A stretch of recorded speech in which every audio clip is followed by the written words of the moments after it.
ప్రపంచ భవిష్యత్తును కాలజ్ఞానంలో రాసిన శ్రీ పోతులూరి వీరబ్రహ్మేంద్ర స్వామి నడయాడిన నేల ఇదే. ఎక్కడ చూసినా కొండలు గుట్టలే. ఈ ప్రాంతంలోని రైతులు ఇంతవరకు వర్షాలపై ఆధారపడి పంటలు సాగు చేసేవారు.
నా పేరు సెలవంద, బనాంపల్లి మండలము, నంద్యాల జిల్లా.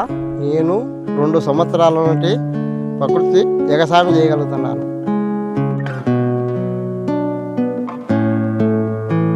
లిల్లీ పూలలో ఒక అర్ధెకరలో మళ్ళీ కంది వేసుకున్నాను. 30 సెంట్లలో లిల్లీ కాకడాలు నాటుకున్నాను.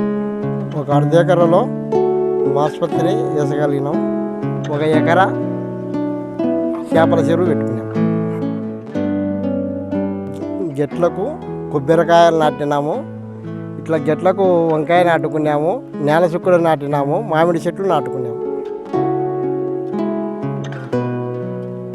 తక్కువ నీరు అవసరమయ్యే ప్రకృతి పద్ధతిని తమ సేద్యానికి అనుసంధానం చేస్తున్న స్థానిక రైతాంగం పరోక్షంగా లాభపడుతోంది. అయితే పంట చేతికొచ్చినట్టు లేని పక్షంలో పెట్టుబడి సైతం పోగొట్టుకోవాల్సిందే.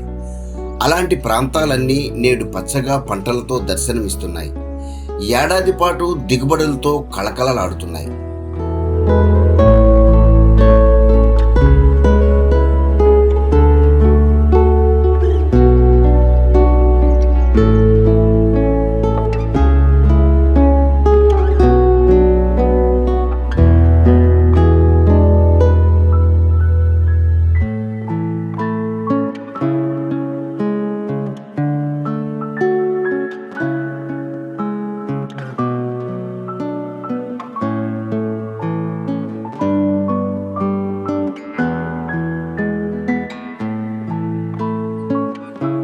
డిగ్రీ పూర్తి చేసిన మనోహర్ తండ్రికి చేదోడు వాదోడుగా నిలవాలని భావించి నాగలి చేతబూనారు. నమస్కారం అండి. నా పేరు మాడమిది మనోహరు. మా నాన్న పేరు మాడమిది చలమంద. నంద్యాల జిల్లా బనగానపల్లె మండలం, బనగానపల్లె విలేజ్. మొదట్లో మా నాన్నగారు రసాయనిక వ్యవసాయం చేయడం ద్వారా పెట్టుబడులు పెరిగి దిగుబడి తగ్గడంతో అప్పుల భారం పడడం జరిగింది. అది నేను చూసి మా నాన్న తోడుగా వ్యవసాయం చేయడం మొదలుపెట్టాను.